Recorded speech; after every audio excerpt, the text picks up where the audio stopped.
આમ જો ગાઈસ વાવાઝોડાના લીધે છે ને વેફર ઉપર બધી વેફર ઉપર છે ને આમ ધૂળ પડી ગઈ હતી.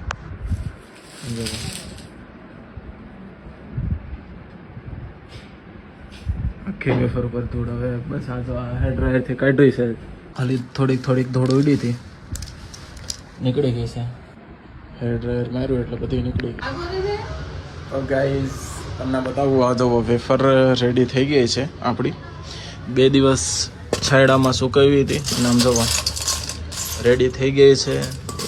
આટલી ટોટલ ક્વોન્ટિટી થઈ. 2 જબલા ભરાયા, પ્લાસ્ટિકના જબલા, અને આટલું બસ ખાલી 50 રૂપિયામાં કમ્પ્લીટ થઈ ગયો.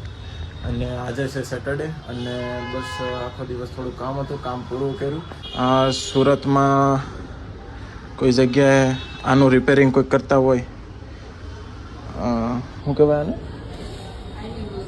આઈનિંગ મશીન, લેડીઝનું છે આઈનિંગ મશીન, આઇકોનિકનું છે કંપનીનું. જો કોઈ સારું એવું રિપેરિંગ કરતા હોય તો કહેજો.